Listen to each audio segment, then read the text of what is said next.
We are back on It's Always Game Day in Cincinnati. Lindsay Patterson, Mike Santagata. It feels like it's been a minute because it was Thanksgiving break. We're obviously recording after the Bengals fell to the Pittsburgh Steelers on Sunday. And it honestly, for me personally, it felt like the mini bye was 2 to 3 weeks for the Cincinnati Bengals just because of all of the news with Joe Burrow out for the season. Jake Browning's going to start. They're in the situation they are currently in, and then they fall to the Pittsburgh Steelers. Yeah, I don't know. I kind of expected this. I I don't know. Like, I actually thought it might be worse than this going in. Like they made it competitive. I was hoping it would look better than this. It didn't look good, but that's just the Steelers. I don't think the Steelers have played a game yet where you left going like, man, both these teams look really good today. They drag you down into the mud with them, and then maybe the Bengals are just a mud team right now. It was kind of disgusting to watch. I think we are at the point with this team where even the people who were a little bit optimistic are probably more so where I was going into this game, which is I'm going to evaluate some young guys, see how they progress. Myles Muprhy, shout out. He had a great game. But I want to look at that. I want to see what's the coaching staff do when they don't have a Joe Burrow in there. And can this defense ever get better? Can the offensive line play well against a tough front? But I didn't go in there thinking like, oh man, how are they? I think they're going to beat the Steelers. Like, how are they going to get that done? In my mind, like, I don't know. Steelers find ways to win these cheap, I think of the right word. I almost want to say dirty, but I'm not saying they played dirty, but No, like disgusting games, kind of what I mean. Like, they live for these 16-10 games, and the Bengals they haven't played too many of these. So, yeah, you were there, and that seemed like a miserable experience to sit in the rain and cold and watch that. I've been through some bad experiences because I was going to my first game when I was 10. So I've sat through the ups and downs and obviously the Carson Palmer era, but I thought about it going into the game because I've watched this team lose by 35 points before. And we just sat there until the game was over and it was a torrential downpour. For this one, it was just that nasty kind of Cleveland Browns week 1 weather throughout the game. And it wouldn't have been bad if it was better play on the football field, but there was just nothing to watch with this Bengals offense offensively. And I kind of want to go to Jake Browning right now because look, I, Okay. I try to see this as a glass half full situation for the Cincinnati Bengals after I got over the fact that Joe Burrow was out for the season. And it is extremely disappointing if you look around at the AFC right now and you think, what could a healthy Joe Burrow do to some of these AFC teams? And it's very unfortunate to be in the position that the Cincinnati Bengals are in. They place him on the IR over the weekend. He'll have surgery on Monday. We're recording this on a Sunday afternoon. And when I watched Jake Browning, it just felt like Joe Burrow would have thrown for the first down, or Joe Burrow would have at least ran for the first down. And he was holding on for a little too long for my liking. I know a lot of fans are feeling like, Zach Taylor, you should have run the ball when you have a quarterback who's replacing Joe Burrow. They didn't do that. Nothing was working offensively. And you're going against TJ Watt, who is one of the best in the NFL. And no surprise there when it comes to the pass rush. But overall, for this offense, I think it just proved what Joe Burrow does when he's out there. Yeah. Um, So I was very interested in what the Bengals were going to do in this game that was different. And really, it didn't seem like they changed it up that much. I don't know what concepts they're running from broadcast because everybody's kind of like runs off of the screen. But when I'm looking at it, a lot of drop back. They didn't make it easy on Browning. I thought there was a chance that maybe they'd go into this game and think like let's hit all the easy buttons. Let's get all the gimme plays. They didn't do that. And on the other hand, the run game was non-existent, Mhm. both from an effort from the coaching staff and from an execution on the field. It was disgusting. It was bad. And that's how are you as the backup quarterback supposed to play against a tough front when you're always behind the chains because the run game's not helping you at all. You don't get the gimme plays. I don't think they ran like those boot plays with the slide route, like just stuff that's like cheap 7 yards. Let's just Yeah. get 7 easy yards here and move on. And I don't think they got to that at all. The 8 rush attempts, bad. I mean, sometimes you might have to force it a little bit and just try to get it to work and make the defense honor the run game. They had no reason to in this one.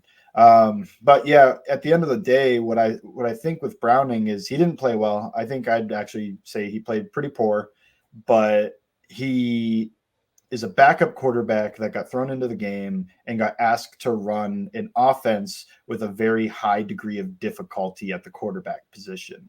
And I think that the Bengals offense kind of has a high degree of difficulty at a lot of positions, but that's something we could get into later. When it comes to Browning specifically, let down, I mean, the stat line ended up looking okay for a backup, but a lot of tip balls. A few of the sacks were just because he held on to the ball too long, didn't really push the ball downfield ever. Half of Jamar Chase's catches came off of tip passes. That's not great. But yeah, overall, bad performance from the offense in general. And I think Browning was somebody who was a part of that. He did not harness that chaotic energy for good other than one play. That one play to Irwin, he broke a tackle, threw the ball down the field. Other than that, it was all bad. Like, he'd hold the ball too long. He wouldn't find the way to escape. He didn't scramble quite enough for me because I thought there were a few opportunities where he kept running sideways. I'm like, get upfield. Just get upfield and let's pick up 6 yards that way. The run game's not working, so let's pick up yards scrambling to make that a run game.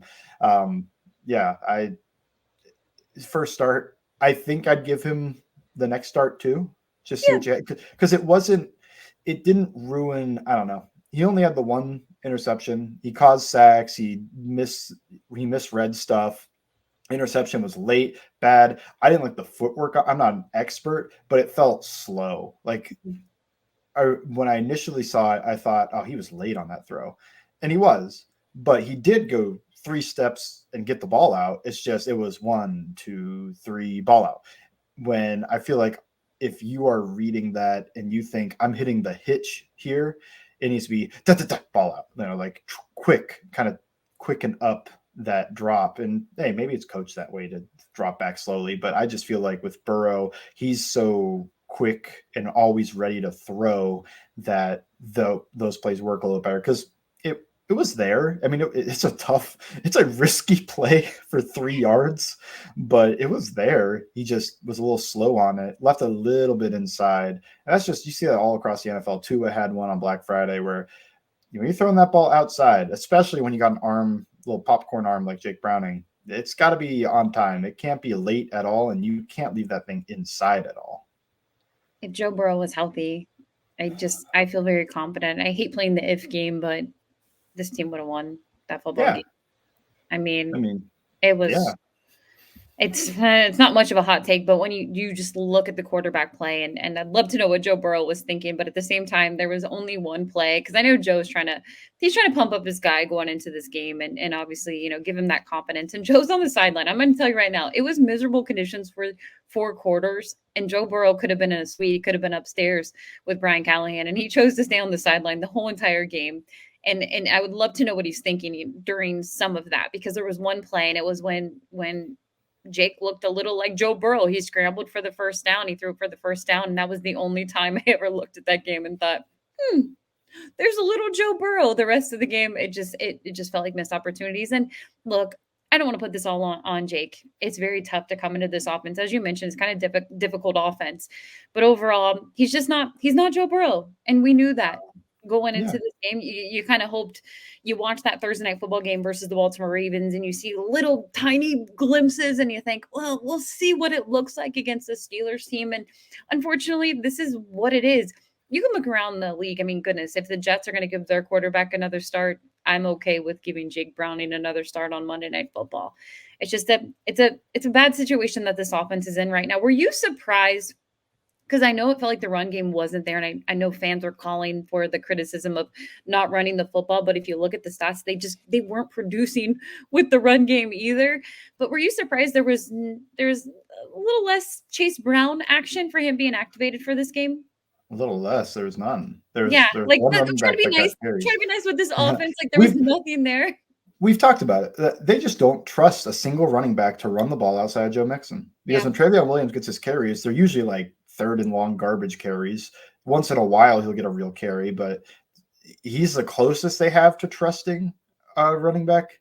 Yeah. Yeah, they don't trust any of these guys, and it's a real hit for the idea of like, running back doesn't matter. And I guess at this point, I'm not really terrified of anything because I don't think the Bengals are winning too many more games the rest of the year.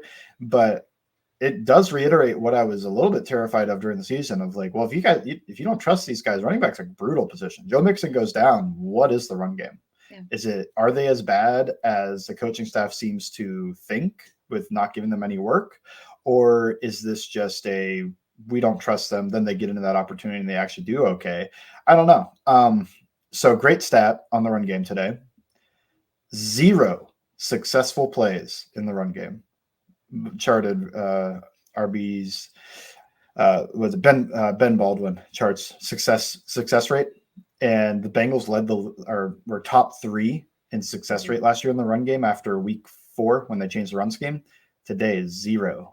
That is obviously the worst that you can do, and probably the worst. I don't know if I've seen that very often, where not a single run play. All you need for a successful run play, I think, is 5 yards on first down, half the distance on second down, and then third down has to be a first down. None of them. They didn't get a single successful run play, and that is incredible. Out of all the stats you could look at, just Browning was just constantly put behind the sticks. And I think Taylor leaned into a little bit of the Burrow idea of, well, that first down run didn't work, so we got to throw the ball now. Because, hey, that's what analytics tell you, first of all. And that's, that with a good quarterback, that's smart. Let's not run the ball a second time on 2nd and 8 and get to 3rd and 6. Let's throw the ball here and try to pick up this first down. Well, you got a backup quarterback, so maybe you do just find a way to run the ball on 2nd and 8 and try to get to 3rd and 2 or something like that. But yeah, disgusting run game. And I feel like it was everybody. Like there were some good blocks here and there, but it usually was compounded by a guy missing somewhere else. Joe Mixon didn't make anybody miss today. He had that one other than that one catch on the screen, but in the run game, didn't make anybody miss. He didn't really run forward with much power through contact. It was pretty bad from him. I think people have gotten on the run scheme a little bit too much because to me, it's fine. Like they're running solid concept. They're doing a lot of stuff that makes sense to me and works, and it's gotten better. Just last week, they were creative, effective, and were doing a good job of attacking that Ravens front. This week, they didn't do that, but I feel like it's more execution than anything. I don't think it's so much of the scheme itself. I mean, they're not out there trying to draw up plays in the sand that don't make any sense. They're running solid concepts, and it's a lot of the same stuff that they used last year when the run game was pretty successful with P. Ryan and Mixon, sharing the load there. I think that with Mixon's poor performance today, feels a little bit like maybe you're just, he's kind of wearing down.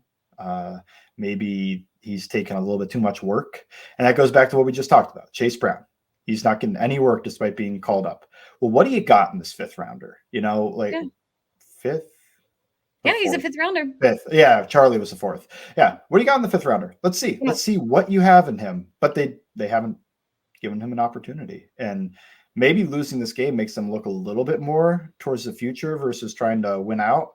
But we'll see. And I would love for him to get a lot more carries. I'm not the highest on him compared to Donald Brown coming out. So I think he has a role, but it's more of a committee role than it is, like we've got a hidden gem hiding back there. Yeah, I agree with you. I think this game is like, look, yes, they're mathematically still in it when you think of the AFC in the hunt, the wild card. I think a lot of people want to be realistic too. I'll be completely honest with you. I went into this game thinking, all right, let's see what the Steelers game does. And then maybe I'll make a determination if I'm all draft heavy or all off-season heavy, or I'm like, yeah, I already hit the draft. Like I haven't watched guys or anything like that. I'm not wasting my time there yet. But yeah, I started looking at a little bit of like, yeah, what does Brandon Thorne think of a couple of these offensive linemen? What is what is Parker Blake, friend of the show, both friends of the show? What do these guys think? And draft guy Jared, what do they all think of some of these offenses? Because that's where I'm going to start. It's just where I am. I'm going to start with the offensive line. It seems like you too, like this Malik Neighbors guy a lot. I got no idea. He's I do. fast. We got to add another LSU wide receiver. It would make all the sense in the world when Joe gets back to have an LSU guy. I think where I am right now is the realistic, terrible end of the season, but realistic-ish dream would be like getting a top 8-ish pick. Okay. And then to me, I'd really like if Olu Fontanu or Joe Alt fell to this team. It seems like there's two blue chip offensive tackles in those two. And, free agency, the Bengals are spending so much money for competency. None of the guys they signed were the top of the class. No. I know top 5 in spending, but you go back, you look at Ted Karras basically got paid like fringe starter money. He's outplayed that. Alex Kappa, he got paid starter money, not elite money. You can look at like Brandon Scherf if you want to see elite guard money. Laken Tomlinson got more. I think Austin Corbett got similar or the same, maybe even more than him too. But all these guys were seeing like tier 3 guys. Orlando Brown, big signing. Like that was the one. But, he hasn't played exactly up to expectations. At the same time, he also did have that groin injury, and he has seen a decline in play since. And Alex Highsmith got him a couple times today, but at least it wasn't running through him. It was going around the arc, which is where he's been the weakest. Jonah Williams also. I mean, they drafted him. He's been solid. And I thought in this game, did a pretty good job. I mean, that sack that he Yeah. Some people are going to talk about both those plays. One, I think that was Drew Sample's guy. Like, I think the idea on that play, I'm talking about the TJ Watt sack now. I'm going on a tangent, and I'm sorry. I feel like I'm hogging airtime here. But TJ Watt, when he rushes off that edge, the plan there is Drew Sample hits him, and then Jonah Williams is setting out to him, and he's going to get him after.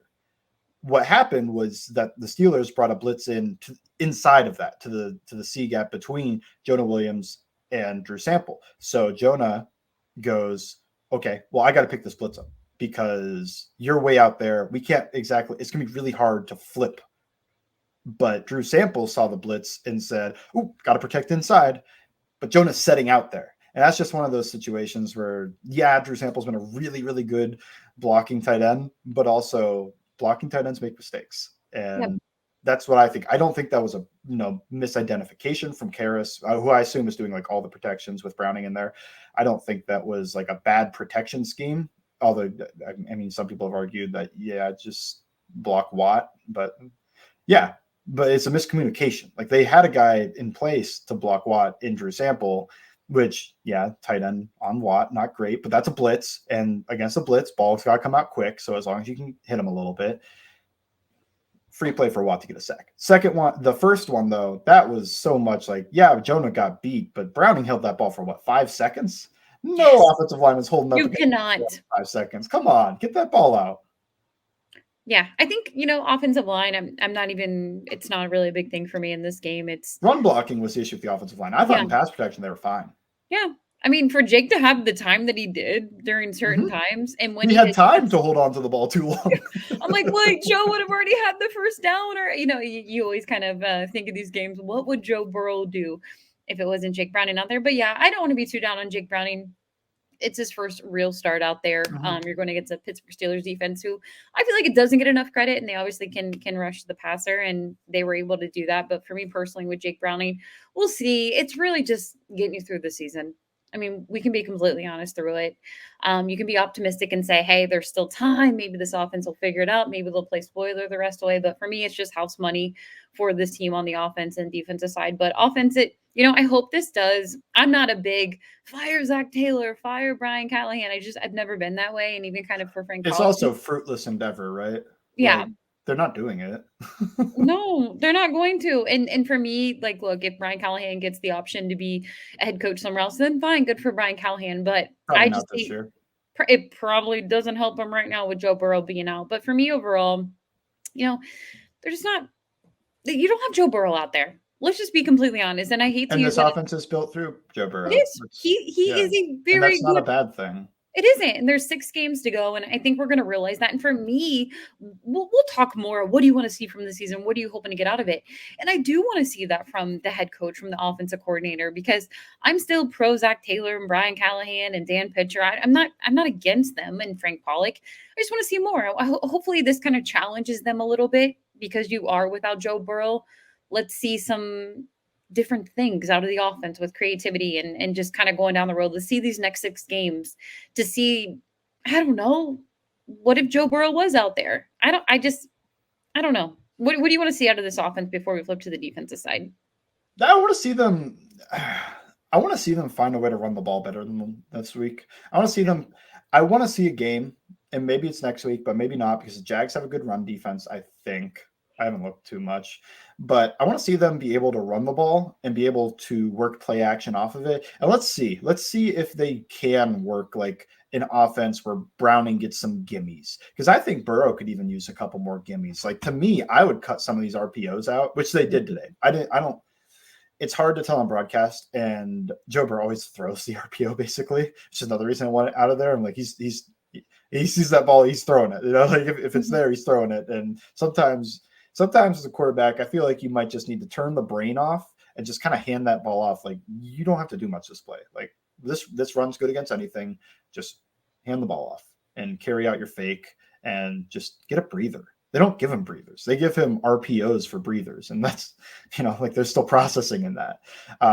But anyway, I want to see the run game work a little bit better so that they can stay ahead of the chains and they can work some type of play action game, get some gimmies. I want to see the screen game work better than it did. And there was that one huge play on the screen, but I don't know. I feel like maybe they need a little bit more frequency of the screens. Still no halfback draw. You're out there with a backup quarterback passing the ball 80% of the time or whatever, and you're not even going to run a draw play. It's fine.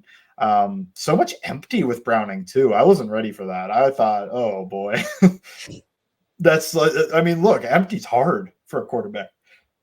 Sometimes a little bit easy for some guys who've got a quick trigger. Burrow likes to live in empty. Browning, what? That was my first thought. I saw all those empties on 3rd down, 3rd and 2. They'd go empty, spread the entire field. And I think that's fine. Like, some people get real mad about that when you have Burrow in there, because empty, what's it really good for? Quick game. What's quick game? I mean, essentially, basically your run play. Not really, but it's not, you're not trying to push the ball down the field, take big drops and take a big hit. You're trying to just get that ball out quick and get into a guy's hands. But with Browning, I mean, he's late and he's not processing super fast. I don't know. I want to see less empty with Browning, especially on 3rd downs. I didn't like it. Didn't like it one bit, especially when you got TJ Watt and Alex Highsmith and Cam Hayward, all these dudes, these dogs on the Steelers defensive line, and you're out there not giving them any help. Come on, help them out. Help out the offensive line. And it did also feel a little tight. They didn't push the ball downfield. Don't know if that's a Browning thing or a Bengals thing. We'll see. But yeah, going forward, I want to see them have an effective run game that they can work play action off of and try to see what is a gimme offense, like their version of what Kyle Shanahan can do sometimes, where the quarterback's just a puppet for the offensive coordinator, because they weren't able to today. If we're being honest with ourselves, the run game was so bad that they had to get into not play action. They had to get into drop back all the time, not play action, not mess with linebackers that way, and try to have the quarterback operate at a PhD level when he's, more of a high school student level quarterback. That's what it felt like a lot of the time on both sides of the ball. We'll flip to the defense right now. Just some quick thoughts. Obviously, going to be without Cam Taylor-Britt. He's more of a physical cornerback. He wasn't out there today. It's unfortunate. DJ Turner, you get Cheeto out there when you think of the secondary right now. And then obviously Jordan Battle. I know you're going to go back and watch the tape and get a better breakdown of that on Tuesday's podcast. But overall, just some quick thoughts on defense. Can't talk about the defense without my guy Myles Muprhy. He had a sack today off of he strung moves together, stab, club, rip combination. Carl Lawson used to hit that all the time. Seeing Murphy hit it using his length, using he's actually stringing those moves together, and he had a plan. Those are two things that he didn't do in college and he didn't do before, this season. I mean, it's been developing a little bit. You see him like, oh, I see what you're going for here, but you missed. And this time it hit, and it was perfect, and it was beautiful. He also had a couple of pressures. He had one around the outside against Broderick Jones where he got Kenny Pickett on the arm before B.J. Hill demolished him after manhandling James Daniels. That was a great rush from B.J. Hill on that play. And there was another play where he worked inside of Dan Moore and got a quarterback hit. So I thought Murphy had a good game. And That's what you're looking for, right? So if that was a full sack, he now has as many sacks his rookie year as Rashawn Gary did. So Rashawn Gary on Thursday had more sacks in that game than he had his entire rookie year. Like that's kind of the development you're hoping for, where Mhm. yeah, I can see how this works type of situation. He had good bend on that sack as well, where he got kind of held and he was able to just kind of turn the corner, get in there, and make the play. But yeah, man, Murphy looked good. And I mean, that is a big bright spot. When your first round pick, you're relying a lot on him going forward. If he's going to look good like that and be a key piece to this team, hey, that's great. On the other side, DJ Turner, I felt like was up and down, but it was a fun battle with Deontay Johnson, where that one play might have been a touchdown, but they didn't throw a challenge flag, so it wasn't. Yeah. And yeah, if you're Johnson, hold on to the ball. There was a last play, he clamped Johnson up a bit and got the PBU, but Johnson also got the better of him a couple of times. That go ball, that was Johnson winning on the release and DJ not recovering. I thought that was a fun battle. They once again gave up a slot fade on the shock concept, and Mike Hilton didn't stay outside. He was inside. Pickens got the better of him. Some people kept yelling about that being a mismatch. And I was like, well, the mismatch didn't even matter. It's not like he put the ball up and Pickens dunked on Hilton. He beat Hilton on the route. And look, anybody, if they're in that position, is going to be able to catch that. So I don't know. And safeties, I got no idea. I mean, Jordan Battle made a few run stops, and other than that, it felt like they actually. I was kind of disappointed in Wilson this game. I felt like they Yeah. went at him early, and it was successful. Like those Fryermuth catches, those were against Wilson in Tampa too. He's supposed to be the guy that's on Fryermuth on both those big plays over the middle of the field, and he wasn't. He wasn't able to make the play, and that was like, whew, man. I think you're better than this, dude. And some of this is like Wilson and Pratt both.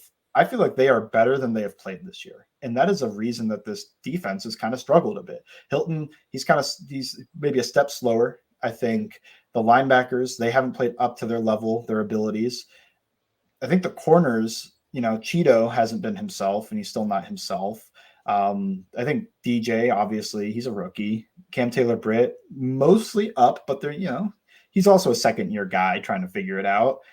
The safeties that we know what's going on with all that. They got no interior depth. Like this defense, we were high on it, but I think it's more than just Bates and Bell left and now they stink. It's guys that were playing at an okay to good level have kind of regressed this year. And maybe you could say that some of the safeties, like Bates and Bell kind of aligned those guys, covered up some weaknesses. But at the same time, they just have to play better too. Like I've watched them and they've played better than this before. So we'll see with that going forward. I mean, even though we talked about offensive tackle, wide receiver possibility in the draft, is also one defensive tackle that I would abandon the offensive strategy if he's there, and maybe your guys aren't there, or maybe you really just want to go there because it's a deep wide receiver draft. You can go somewhere else later, or you grab tackle later. I personally, I would love to see a blue chip tackle go to the Bengals. So, I mean, now I'm really scrambled because we're not even talking about the game, but in my mind, I'm just like, man, when was the last time they drafted like a blue chip guy? Because Jonah wasn't blue chip. He was like a step below that. Like people thought like, oh yeah, Jonah, he'll be a solid starter. And that's what he is. But like they haven't gotten a Penei Sewell type where it's like, oh, I mean, that guy could be the best tackle in the league. Yep.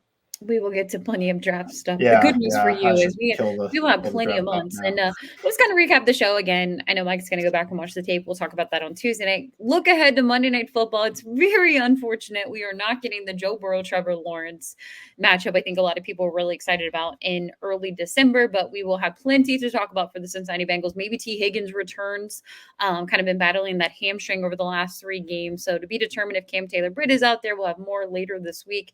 But overall, what we know now, quarterback Joe Burrow going to have surgery Monday morning. When you're listening to this, Joe Burrow will probably be in his surgery, and we'll have later updates when we get them from Ian Rappaport and the other NFL insiders. I know you'll have plenty over on All Bengals. What's up there? Well, I'm gonna watch the film and figure out what I'm gonna write about. I mean, I already wrote about Murphy, otherwise I would if I had a great game. Maybe it will just look in maybe more schematic, or maybe I'll look at somebody else because I looked at Battle before. I've got no idea. I'm going to watch and figure it out as I go. I think that's how Bengals fans feel right now. Gonna watch and just figure it out as I go over the next. There's 6 games to go for us. Yeah.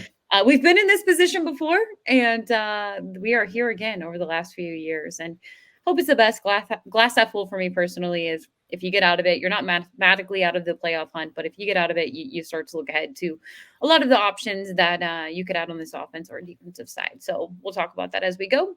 But thank you as always for listening to It's Always Game Day in Cincinnati.